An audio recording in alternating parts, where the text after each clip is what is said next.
Listen, hold on. Continue. Let me see. Check. Check. Good. Olivia, what do you? Hey, what's up, guys? Can you hear me? She's sleeping. She's really tired. Let me see here. Hey, can you guys hear me? Yeah. There we go. What's up, Paige? How are you? Hey, how's it going? Good, good. John, what's up, buddy? How are you? I'm here.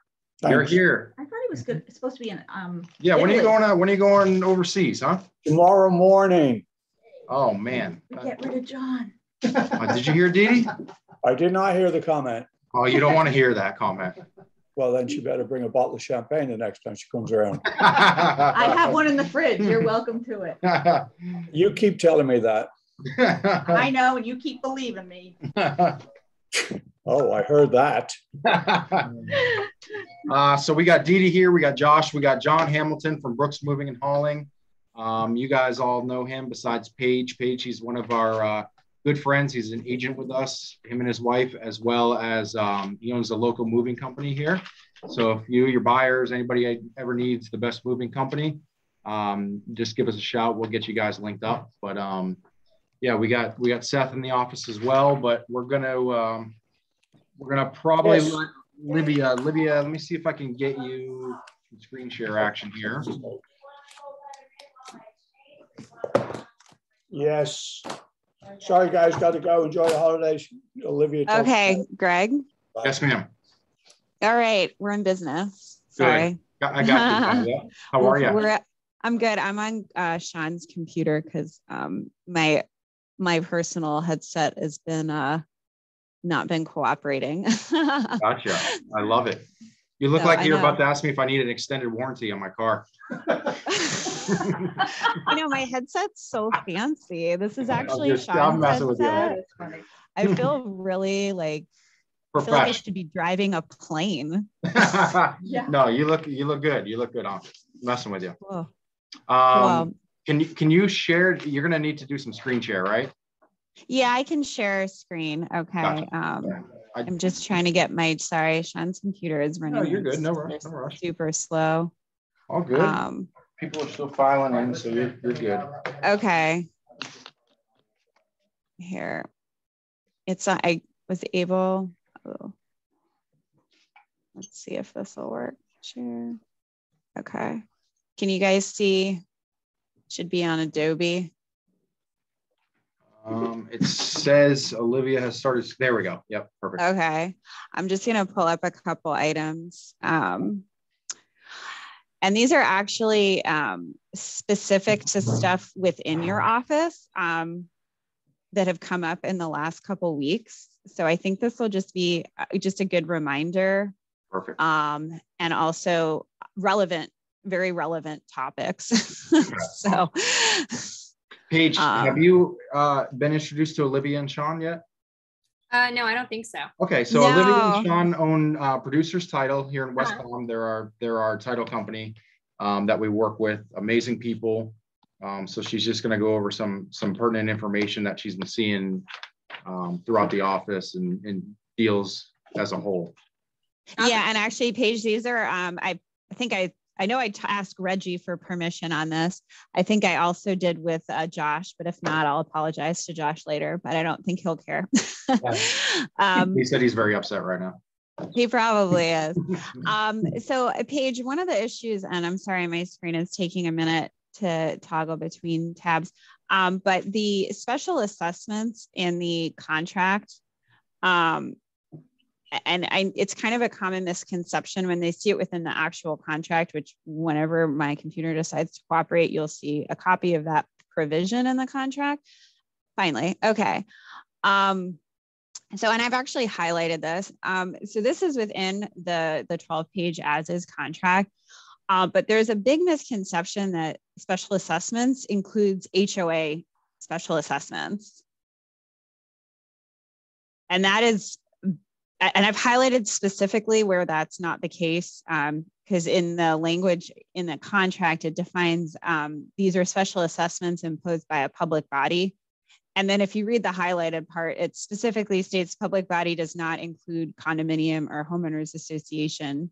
And I'm sorry if this is like old hat to everyone and people are getting, they've already heard this, but I had an awkward conversation the other week with an agent where he was saying that the contract and the rider were not, did not align because they didn't state the same thing. And I had to read that provision aloud to him, which was kind of awkward and made him feel a little silly. It was not Reggie, it was the other agent. Obviously, Reggie would not make that mistake, but special assessments within the contract are not the same as that rider to the contract. And I've included, let me do the right page, sorry. I've included the rider, the provisions for the rider whenever there's a condo or HOA involved. This is for specifically a condo rider. If it were a HOA, it would be rider B. But these are different assessments from what's in the contract. And I just want to make sure that that's clear, because you don't want to put your client in a position where you're thinking they're covered because of what you've put in the contract and it's not laid out properly in the rider to the contract.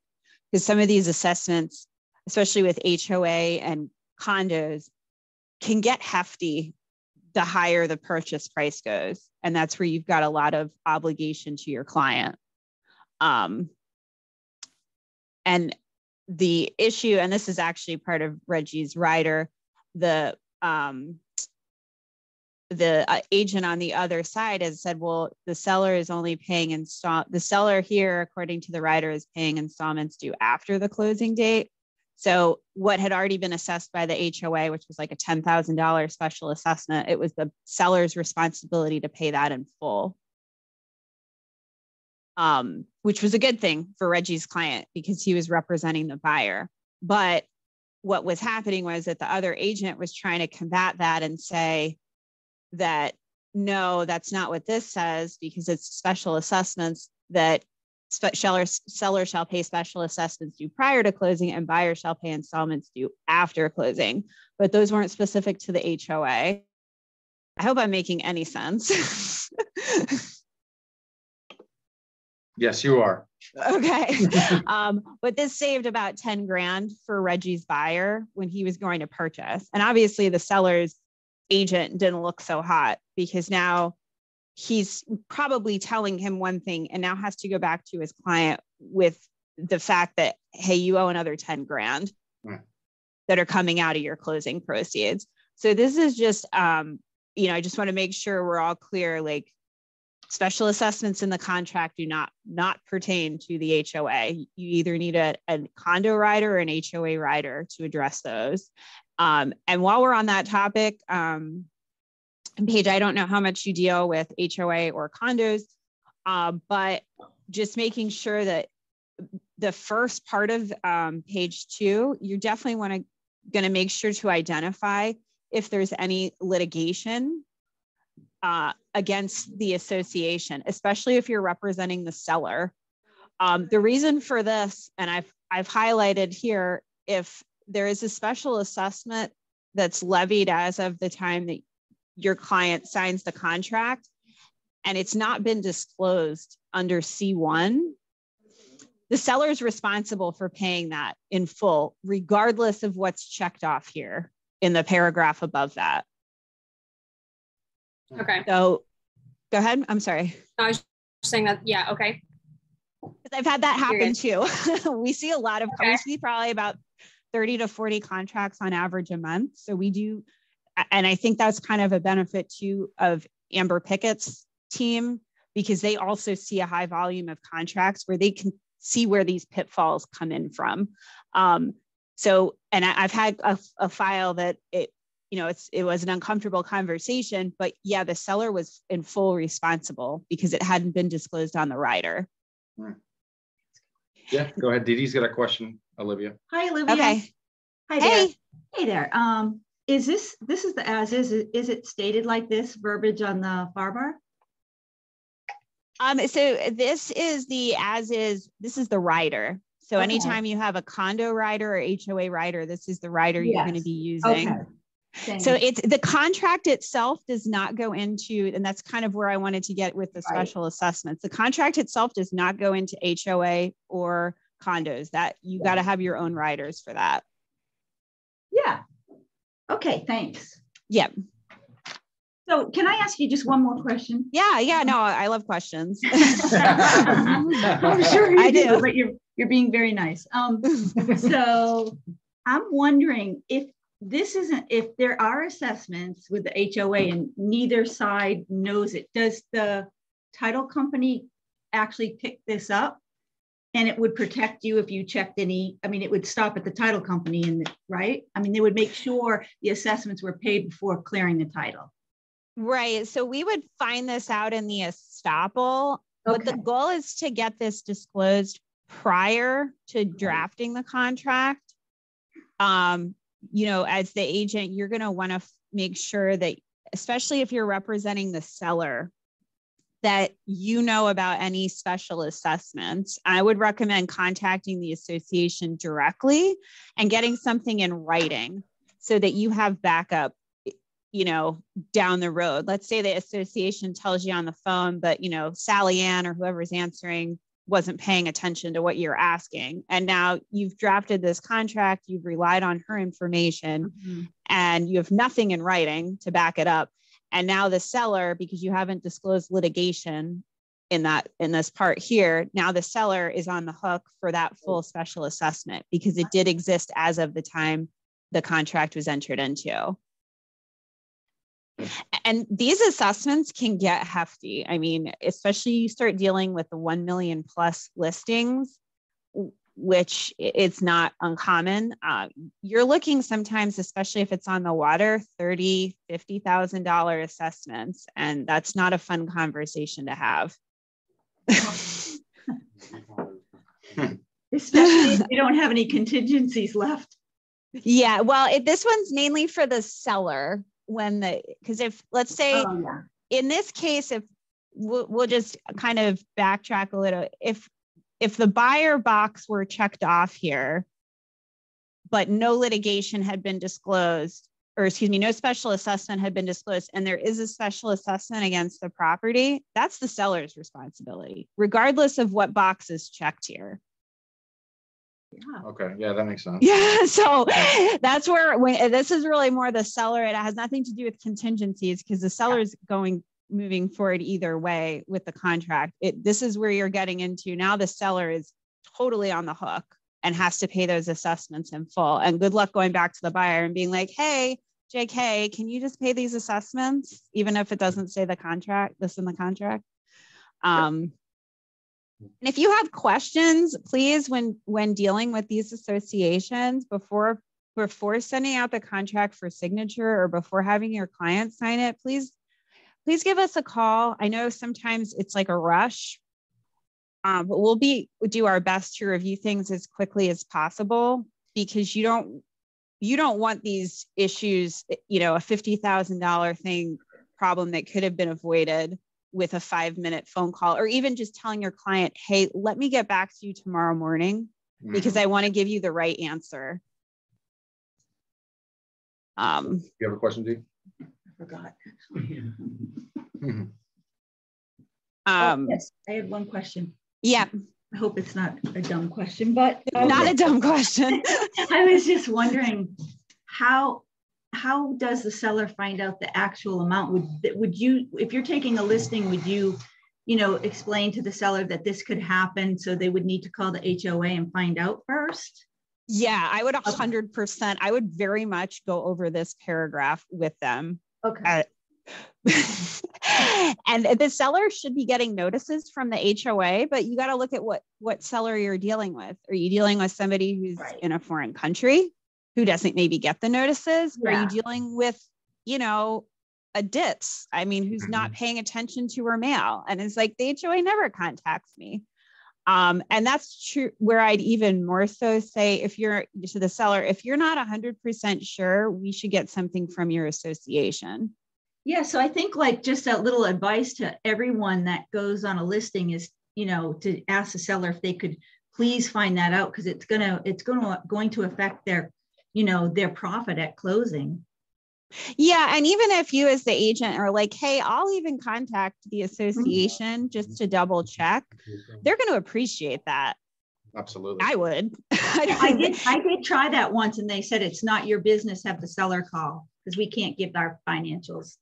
Yeah, I wouldn't let that dissuade you from one HOA. You may have gotten someone on a bad day. I would still at least make the effort. And then at least you can go back to your seller and say, hey, I've tried, you might want to try to reach out, but at least it's going to save you time in the long run. Because if it's wrong, it's going to come back on you. You know, you guys kind of deal with the brunt of things, whether or not they're your fault. Yeah, it's always going to be the fault.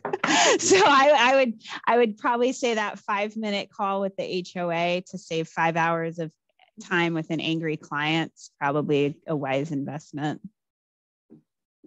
There was one other thing, and again, this assessment stuff can get tricky with the HOAs. When you are getting those bigger listings, please feel free to call us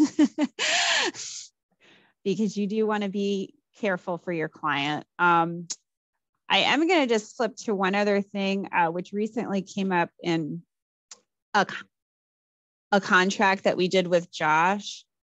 This is actually, hi, Josh. Sorry, I don't know if I asked you for permission, but you're on. No, I didn't include any private information about the deal in this. I don't think there's anything you can really see. But I did speak with Josh about this. I think it was the other week on Saturday and then again on Sunday. If you have a buyer who has not communicated with you within the loan approval period, whether they have been approved or denied. So they haven't given you that notice. So there's two parts of this section where if they fail to give notice based on paragraph B3 or 4. So B3 is if they've gotten approved, or 4 is if they've not been able to get a loan approval. If they haven't done that within the loan approval period, two things can happen. The buyer can move forward as a cash deal, so that won't delay closing. Great for your client. We love cash. No, it's just a little easier at that point if you don't know if they've been approved or denied. But if the buyer is not notifying the seller of what's going on within the loan approval timeframe, the seller actually on their own can terminate the contract. And I think we ran into this issue with Josh. The only thing is you got to make sure that if they are going to terminate, the seller is saying, we're not moving forward, you haven't let us know by the loan approval period, the seller has to provide written notice of termination 3 days after the loan approval period expiration. Okay. Now you forego as the seller your deposit, but you can get it back under the market right now, probably at a higher price, and you're not dealing with a lender or a buyer who's not communicated with you with any updates. Mm-hmm. So at the time, if we were to go past that 3-day notice and not execute the cancellation, it would just run to the contract date. Right, exactly. And when they talk about written notice of termination to buyer, that is not a text, that is an email. I know we talked about this at the last meeting. Just make sure any correspondences you are relaying to the other agent. I know everything is done a lot by phone. That does not count. So it doesn't have to be an actual release and cancellation. No, it just needs to be written notice. Oh, okay. But anytime there's a requirement for a notice, it needs to be in an email. Text will not work, at least not yet. So if you hit day 4 and the seller does decide to rescind, then just the email in itself is notification that you guys are past the loan approval period, we're canceling the contract, and that's that? Or you... So within day 4, no. So it has to be within 3 days after the loan expiration. Yeah. Okay. So within day 4, it will say what Josh said, where now it's going to run to, you now have to give to the buyer till the closing date on the contract to then work on getting a release, because technically the buyer could still perform on the contract by making it a cash deal. Gotcha. So what if they ask for an extension? Don't give them an extension. Seller's market. I'm gonna call you. I mean, I think you have a viable reason at that point not to give them an extension, which Yeah. would be, hey, you know, your lender didn't perform within the loan approval period, nor did you provide any sort of notice within that time as to what was going on. I mean, I think that's a pretty viable, and you can go forward with cash, but you haven't been able to perform on the contract date. We'll just get this back on. I wouldn't say that's definitive always. I'd say right now you have that because it's a seller's market. So you do have that angle. So I just wanted to cover those two things. They'd kind of come up recently, and I just wanted to make sure that y'all were clear, but also if you're not, I would encourage you to review those portions, especially that rider to the contract, because it has some pitfalls. Okay. Kelly, Kelly's on. I don't know if she's has any questions, as she just jumped in a couple minutes later, so I don't know if she has any questions. Or anybody else here has any questions? Looking good. And I'll try to do these, Greg, like when I see stuff that's coming up, because like I said, we just tend to see a large volume of contracts and just things to watch out for. But please call me. That's good. That's good information right there. Yeah. And just if, again, like I said, we're always like Josh called me on a Saturday the other week, we're here to help as much as we can within reason. But I think telling your clients to, especially if it's the sellers you're dealing with, hey, let's wait a half a day. Let me get the right answer. And then this is going to save us time in the long run. I think you're in a good position to say that. Buyers, it's a little harder right now. Yeah, it's a tough move, but. So did anyone have questions? Questions? No, I do have one remark. Tell Sean he looks good in salmon. I will let him know. But as of now, no, I think we're squared away. Anybody that watches this afterwards too, if they can, reach out if they have any questions as well, they know who to contact. And I would just take this is like 3-4 paragraphs. I know legalese is boring, but read through that because and also like Dee Dee was saying, like, when you go to a listing appointment, you're going to sound so much better when you know the ins and the outs of these riders. And that will be a strong selling point, in my opinion. Yeah, 100%. Yep, absolutely. So. Absolutely. Cool. All right. Yep. Okay.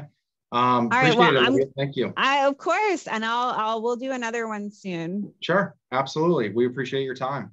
Of course. All right. Talk to you later. Thanks, Olivia. See ya. Bye. Yep, absolutely. When you're done. Yep. Let's see here. I have to figure out how to leave. I guess Greg just pushed me out of the meeting, No, no, it's not over. No, that was just Olivia, so she can go. Now we're on our stuff. All right, we're still on. Olivia, don't forget about Brooks moving. That's right. Sean heard that though. You need an F-house, Dee? No. Oh. Okay. Unless you want to get a power bar up. You want me to get a 4-bar? Yeah. Okay. Just in case. It's something I kind of learned with this deal. Yesterday. How to sweeten the pot if you're a seller. Mm-hmm. That was quite a deal. Smart. What's your address, Dee Dee? Yeah. I'm sorry. Wooden Mill? Dee Dee. Oh, Windmill. Yeah. Okay. You want to get the contract up? Sure. Okay. Right. So something, I mean, I've been in the business a long time, but I use as is all the time here, especially, the only time I usually use FAR is for new construction. Although even sometimes with a punch list, you still need it, but anyway, so I came across, I have a buyer and we made an offer. We won the lottery, which was amazing. We were 60,000 over the asking price, but 40,000 actually. Okay, so. Anyways, I just wanted to explain about the FAR bar a little bit. That's a lot. I don't ever use it, but if you have a seller, it's really a good tool to use because it states that you have a right to inspect, but you are obligated to stay in the contract. So with an as is, the buyer can walk away during his inspection time period, but with a FAR bar, they actually are obligated to buy the property. Now, what protects them with the home inspection is they have up to 1.5% of the sale price to collect on anything. So, I mean, in our particular case at 400,000, they were able to come up when we have our inspection, we could claim up to $6,000, which I think is pretty good to protect, unless it's anything major like a new roof or things like that. But I would strongly suggest, and I've never thought about this before, I just so used to using as is, that if you do have a seller, the buyer's agent will submit an as is. You might want to change it to a FAR bar because they can have the inspection period, they can get their money for repairs or replacements, but they can't walk away. So it's a really good tool because, especially cash, because there's no contingencies. There's no finance, there's no inspection. It's like the minute you write it up as a FAR bar, you're going to close. So I just think it's a really good tool now if you guys could start using the FAR bar as, and help your seller with that. On the seller side, it's good. Yes. Valid point. Valid point. I mean, that would save a lot of contracts from people walking away. They get buyer's remorse the next day. Especially from the inspection period in today's market where people are just writing offers, not even seeing the properties, and then sometimes backing out, sight unseen. And, the tool, like the agent was super, super nice, but she explained, look, they're buying another property. They want to sign today, but with your buyer bought it sight unseen from New Hampshire. And she's like, we're just nervous because we can't do anything for 7 days. Well, it's under inspection period. Then we have to go to our backup and we're losing a lot of time. So if you could just get it, if you could have your buyer switch it to a FAR bar, would be all locked in and, they're willing to give 1.5% toward the repairs of the sale price. So, I mean, it's really a good deal for everyone because there's really no headaches or chance of him walking away. Mm-hmm. Good point. And that's what that has. That's with the FAR bar. Yeah, FAR bar. Yeah, Yeah, the as is you can. exactly Yeah. within your time. You have so you have the contingency of that. The contract locks them in. It locks them in. There's three general sections on the contract for repair. Mm-hmm. One relates to permit. You can one go up. relates to condition of property. You can go to the next page. Okay, We'll show the it to other you. It's right here. But the way that it works is that Keep the going to property the has to be. inspection. So like they don't Right have here. to- See they- right here. yeah. If you see, Even the seller doesn't have to replace. They just have to repair. So for instance, for an AC that's on the fritz, well, as long as it's in working condition, they just have to maintain it. So they have to repair it. They don't have to put in a brand new system, but saves seller from having to do that. And it gives buyer peace of mind that it's going to be working. Mm-hmm. Where now on an as is contract where everybody's like, well, the AC is broken. Yeah. I want 20 grand because I'm a Mhm. jackass. Yeah. Oh, okay. That doesn't work. Right. and they overbid so that they can take it off the inspection. So. Right. Yeah. But you could also just get the 6,000, like in this one was 400. So you could get the 6,000 and just replace the AC yourself, So, but the thing is, it really locks the buyer in. And so it's good for everyone, I think, because if you've got a serious buyer and he wants it. And line 146 and 148 are usually obsolete. I mean, the WDO is usually pretty clean and it's not going to be 1.5% of the purchase price. Yeah. Even in most worst cases. Yeah. Worst case. Yeah. And then anything to deal with closing out permits is not going to be anything near that for the Mhm. most part either. So everybody's usually focused on general repairs where it comes into play. So Is there a standard that you guys use on the repairs? I use the 1.5%. I mean, if you think about it, You can- $7,000 on a seven. You can put $700,000 anything in there you want if you both agree upon it. The seller, see that spaces, you can put it, anything. Right. I left it blank. I mean, people do 1% too. And I just do the 1.5 because like Josh said, I don't think it's like going to cost more than that. Yeah. You can't walk away. That's the problem. So if you want to do 2%, thinking. Yeah. I mean, that's like $6,000 on a $400,000 contract. Right, on so- repairs. It's not It's Well, that's not, significant. I yeah. I wrote a contract yesterday and I put in 2% because it needed roof work. Mhm. But I just didn't know if there was kind of like a standard across. This is in Martin County too, so I didn't know, standard across counties. If that was Right. I think it depends on the house. Like you would know when you went in that the AC Right. was on the frick. So You I gotta look might at that even too, put, 'cause that general repairs for every repair, right. which we know a roof is 20 grand plus, Right. on a 1,800 square foot house. Mhm. So you have to make sure that like it aligns with the actual product. Right? So like if the house is falling apart and your house is more, if you get into a house that's that bad usually, and as is probably more favorable, but when you're trying to deal with this contract's gold. Like a lot of people. it don't is get gold. But a Yeah. lot of people don't understand it because 99% of the deals, I'm sure you see more of it, everybody gets as is. So people don't really understand how this There's works. too many walking away with the as is, But you know? it's, if you're spinning it to a seller, Mhm. hey, Mr. Seller, we're not gonna walk away based on the inspection. You just have to agree to do minimal repair. Right. Why not? $50,000, $60,000 over appraisal anyway. So it doesn't So it eliminates the due diligence period? No. eliminate it, it still allows it, but it doesn't give you an out. So you don't have a get out of jail free card. You're only out for appraisal and financing. So you're not getting out based on the inspection. Or nothing if it's cash. Unless it exceeds the dollar amount or the percentage of repairs. But there's more to it. You have to go back through and you have to get concrete estimates. You can't just say, can't really wing it. And say, oh, we think 10,000 for an AC, we think 50,000 for a You need to get later than that. yeah, for a roof. So now I'm out of the Okay. contract. No, it's not gonna work that way. If you have somebody who's savvy enough working They it, have that. where they understand the concept. So I dealt with it a lot when I worked at another company, so. Cool. Awesome. Any questions on that? Good. Page, good. Cool. We got John here from Brooks Moving Hauling. So John wanted to give a little spiel, right? Sure. There we go. Let's open up, buddy. Good morning, guys. For those of you that are listening now and listening later, good morning, good afternoon, good evening. Just wanted to kind of touch base with everybody, remind you guys that we're here to help. We're not just here to make money, but also, we're here to provide your clients with top-notch service. And I think over the past, year that I've taken over the business, the past 6 years that we have been in business as a whole, we've generated over 155 star reviews.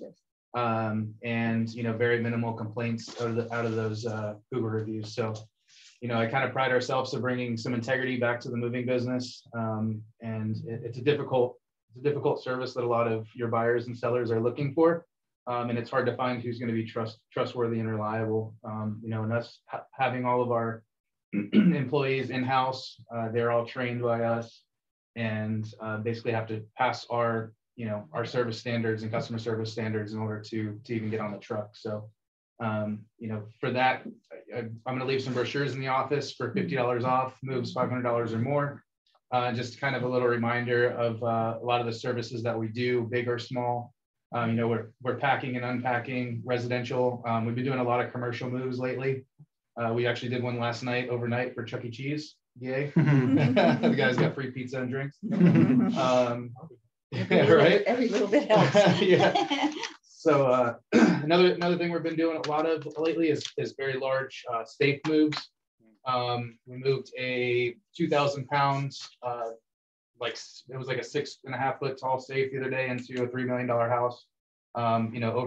Over marble tiles and through multiple doorways and stuff like that. So we have the capability and capacity to do that with our guys and equipment safely, especially in these higher end homes.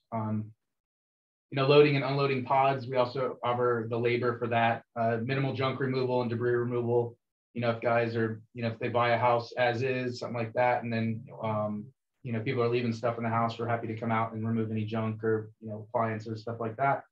And then, typical kind of furniture pickup and delivery if people are ordering new couches, etc. I know there's a long time on that stuff right now, so we've been doing a lot of that around the area. But we do now have an official affiliate program, and with that, if you guys are interested, it runs through our CRM. How that would work is basically you guys have a conversation with your buyers or sellers or clients, and let them know that we're willing to offer them $50 off their services. And you can kind of talk them through what we offer, how we're here to help. And all I would need from you guys is the name, phone number, and email address, and I can send you an automated text, and that gives you a link right to our CRM. So you can actually see the status of your lead, you know, whether we've quoted them, whether they've booked, and whether they've completed the move. And what that allows me to do is offer you guys an incentive, you know, and if it's a move $500 or more, I'm happy to give you guys a $50 check, you know, for the mutual benefit of the service and know, like, and trust each other, because ultimately that's really what the business is about here. So again, if you're interested, reach out. I think most of you probably have my contact information, but if not, just email brooksmovingandhauling@gmail.com. And again, I'll leave some of these brochures in the office for you guys, and hope you have a wonderful day, guys. Thank you. And Awesome. could I just say and try to like them and follow them on at Facebook, because that helps out too. Just to vouch, you know, John is a veteran, many years, and served the country. So he is extremely honest, and their prices are amazing. So I'd at least try to get the name out if you could to your buyers. Thanks, Stevie. Awesome. Lisa? Hi. Lisa's here from Home Team Lending. Hi guys. Anybody have any specific questions they want to put out for the lending aspect? Something you've run into? Anything in particular? What are I was gonna say something, but I'm gonna be nice. I mean, with all the Be stuff nice. going on, what are you hearing and projecting over the next year? Obviously, we're seeing an increase, but how's that been going the past couple of weeks, months? You know, nobody really knows, but from what I remember, you know, dating myself here, but when the United States went into Iraq, the rates dropped like crazy. They dropped dramatically overnight. And my thought again with this, and I could be wrong, is that we may see rates drop if we start engaging more with Ukraine and helping them at a more aggressive level, whatever you want to call that. I have not seen a big change in interest rates over the last 2 weeks, but they have come down a little bit. So, you know, your conventional cream puff borrower type deal is probably in the very high 3s, which is encouraging, because when they did hit 4, that's when everybody really wanted to be below 4. And so we were taking hits left and right to kind of keep everybody happy. So that's good. But, you know, generally speaking, the average borrower is probably at 4% right now. And that's like with little to no points. Now, advertising out there, you see things in the 3s, it's costing money for that. And if that's what people want to do, that's fine. But I like to be really upfront about, you know, what you get for that particular rate, or what it's going to cost. Besides that, the only other thing I'm thinking about as I step back and look at the market over the last, you know, 6 months, I'm pretty busy right now, and I'm actually really busy, but it's only because all of these buyers that have been looking for like the last 6 months, they're finally hitting that particular house and the offer is getting accepted. But I think it's taking, you know, for a lot of borrowers that are putting offers in, getting them turned down, somebody else is taking them. I think it's a 6-month process unless you get lucky right away on that first really aggressive offer. But Dee and I talked about yesterday, always talking about it. Cash is the way to go. And unfortunately for me, but I'll still tell my clients that if you can pay cash, pay cash. And then if you can, you know, borrow money from like an investment or a portfolio account, just come back to me as soon as you get the deed in the mail, and we'll do a cash out refinance. You actually have No, we can do a refinance the day after closing. We haven't applied. Wow. So there's no seasoning for waiting. That's nice. Only 6 months, right? Are you asking about the delayed financing different from what I'm talking about? Yes. Yes, we have that too. Okay. But I thought you were talking about either way, it's twofold. It makes sense both ways for what I'm asking. Yeah. Because obviously most time. Yeah, and so you could cash out refi right away, or you have a delayed financing. Yeah. For cash buyers. Yeah. Which is nice. So Lisa, I just have a quick, I was just wondering about this. So we had like 50 offers on the lottery that we won for our buyer, right? Because it was way over the list price. But the agent was telling me that the next offer from us, number 2 slot, was actually a conventional loan but they were putting down like 50% and they had an escalation clause. So she said that's what made it so enticing. They would go 5, 10 over what the highest bid was up to in their escalation clause, and they were putting 50% down. So she said that was actually number 2, and it was conventional. So sometimes it works, I think, if you sweeten the deal like that. Yeah, all the other You could mention that to your buyer, like if you cannot absolutely do cash, do an escalation clause. If you can bring the money and put down a hefty, we'll bring it to closing, at least say you're bringing it to closing, right? Yeah. So that kind of might give you a little bit. I was so surprised when she said she had multiple cash offers, kind of in the same price range, a little bit lower, but they were going to take the conventional because of the escalation and the hefty down payment. So yeah, it's just a lot of communication between the agent and myself. And you kind of be a little creative to give them a few different options so that they don't walk away, right? Yeah, get inside their head. We were there for 8 hours yesterday trying to figure it out. Well, that's often sometimes the hardest part is explaining with the creative financing, and I kind of have a background in that from the real estate investing side of things, is that explaining that to their their financial situation, how it's going to be beneficial to them, and then to understand it fully sometimes can be that's the hardest part, because they're not risk takers generally if they're not investors, so they have a mental block about it. I mean, he did for hours and hours and hours till I kind of just got like, hey, do you want the house or not? And this is the only way we can do it. And then he kind of, and he was like, okay, on board, Right. I don't know if it's that they don't believe you. I mean, I'm no financial advisor for sure, but I do know from Lisa what can work for them, Absolutely. I just think it takes a lot of work to get in their head like that, but it's worth it. We won the deal and everything's ready for closing. We don't have to worry about any contingencies. So I think, they really want it. Go for it, right? Yeah.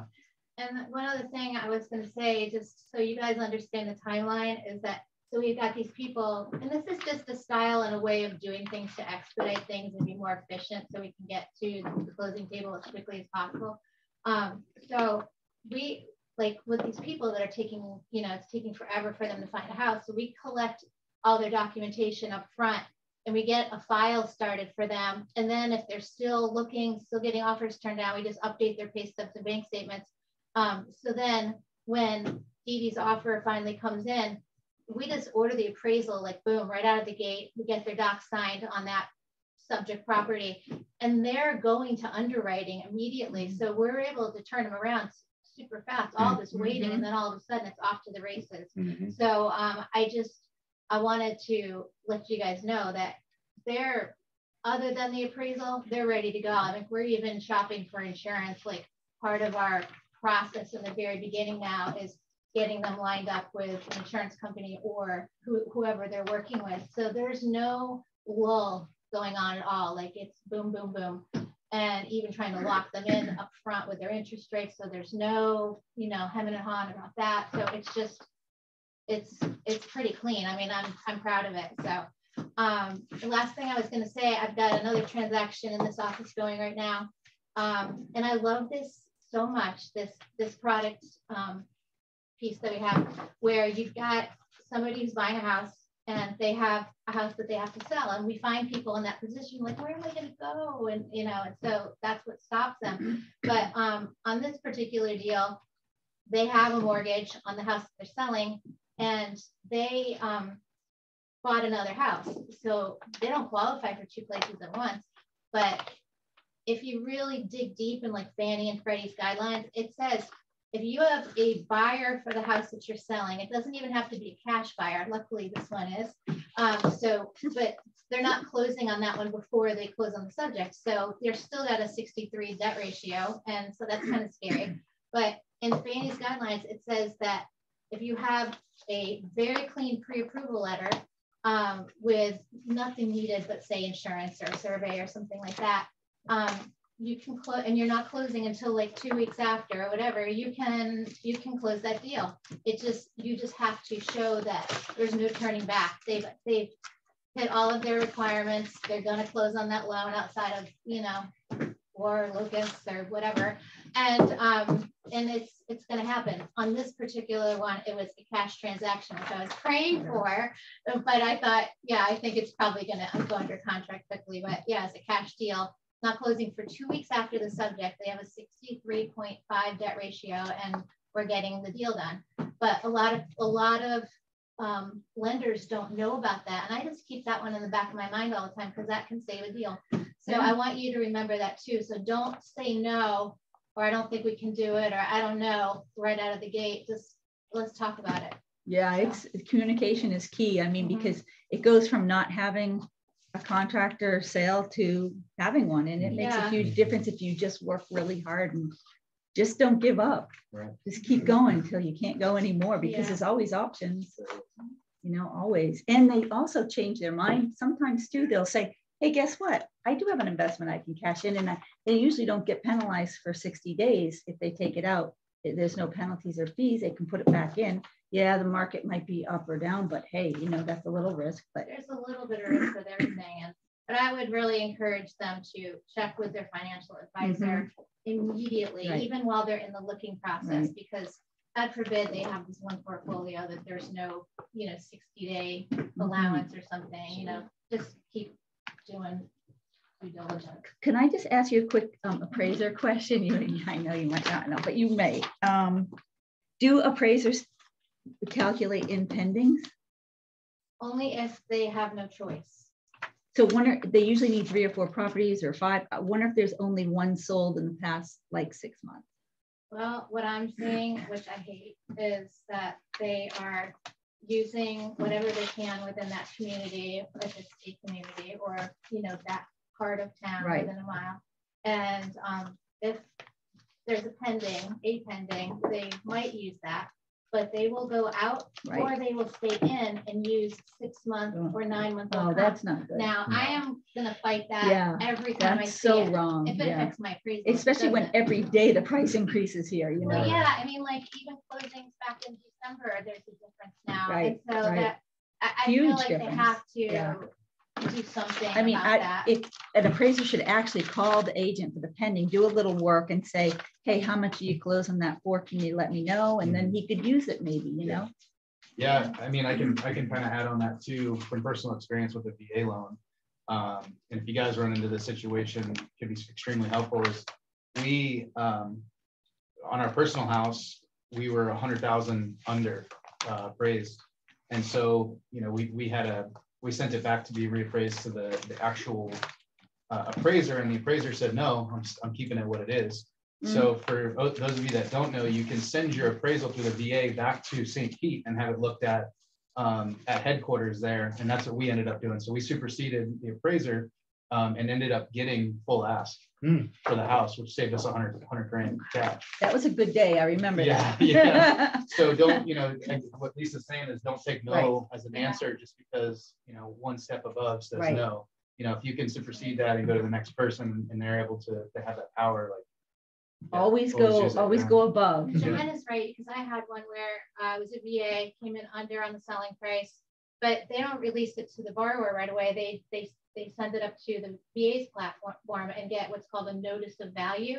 And I had one where they said, no, it's $30,000 over the selling price. So it can happen. Like that's a higher dollar, higher amount, which is what it's all relative, but it can easily happen, because VA is not just like looking to, they're looking to protect the borrower, not just by paying too much, but by losing out on a deal too, on something that they feel the value is appropriate. So it works out. It does. It works so out I mean, as an agent, don't think just because you get that answer that's the final answer. You're saying it worked for you. You've seen you do it every day. So don't stop. Just go over, just do whatever you have to do, or contact your lender to find out what the next step would be. And that's exactly what happened to us, is we fell right into that trap that there was, you know, everyone loves the neighborhood that we're in, so no one's selling, no one has for a long time. And they were looking at comps from 6 to 9 months ago. And we all know the market has dramatically increased over the last 6 to 9 months. So we had to dig deep, and it's almost like when you think about an appraiser for $400 or $500, whatever they get, that they really have the actual final say between a buyer and a seller. It just does not seem fair to me. I think that their program should honestly be like a range like between this and this in that level that you can purchase. I mean, why are they going to come in for a few $100s and they're the ones that dictate whether you buy a house or not? It just doesn't seem. It triggers me so much. Right. There's so many things about the process now that they have so much control over Right. what happens, make or break a transaction. And some of the ways that they go about it are so antiquated. And I just, it's We've had appraisers actually drive by, like we had a property down Lake Worth that was totally rehabbed on the inside, but the owner didn't do anything to the outside. And the appraiser just drove by and never even stopped. So we got this super low appraisal. We're like, hey, what's going on? Did you even go inside the house? Because he never called for access or anything.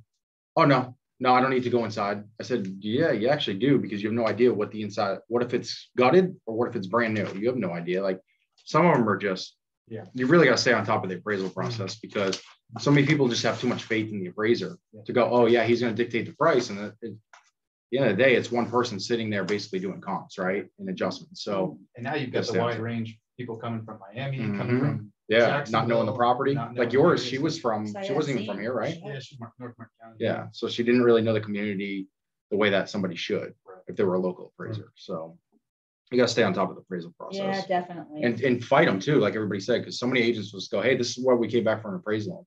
That's not always the case. I mean, we've got appraisers, booted off the job because they weren't doing their job, and you can do that. You guys can set that precedent. So the only thing is, like Lisa will probably say too, is with that, it's kind of like a lottery too. You pick a number and it's all by email with the appraiser. It's not like you can whoever picks up the job, right? It's whoever picks up the job. And then it may take 2 weeks to get another appraisal, isn't it? Like 2-week wait time to get a reappraisal? Well, a reappraisal, you have to jump through all kinds of hoops. And it can take up to 2 weeks before people hire above us. Then your contingencies might be over with, by that point. Yeah, I mean, there's a problem if you're asking for another appraisal. So but yeah, the other thing that's happening with them, and I don't want to, I mean, not all appraisers are bad, but like what's really not cool is that they're also they'll watch and see if the appraisal order has been picked up on the vendor site. It'll go a couple days, and you start getting like, okay, and then they say, we'll do it. I'll do it. I'm super busy. This is a hard house to appraise. It's unique. So that instead of $595, it's going to be $795. And so now you've waited, you feel like you're desperate. The listing agent's like, why isn't the appraisal been ordered yet? And all that in that voice. Why hasn't it? then you're like, fine, you have me hostage right now. It's $795. I'm taking you off my list for next time. Yes. But they can pick and choose. So you could be left out there, like if it's a property way out, and they don't want to drive, they want the closest one to them, and they want the most expensive. So I do think they get picky and choosy. So if you don't get it right away, you're on that list. And that can be unfortunate. That's just not right. The lender should be able to pick up the phone and say, hey, whatever, three different appraisers, and say, can you do it? Can you do it like we do with inspectors? Yeah. Not happening. It's, I don't know, the system. Yeah. You got to have ways around it, and know what you're doing. Cash, and cash. Any questions, Paige? You good? Cool. Yeah. Awesome. You guys good? Any questions? No. Everybody knows any questions, reach out to Lisa, reach out to Olivia or Sean, producer's title. Amber and Amber Pickett at White Picket Fence transaction coordinators as well.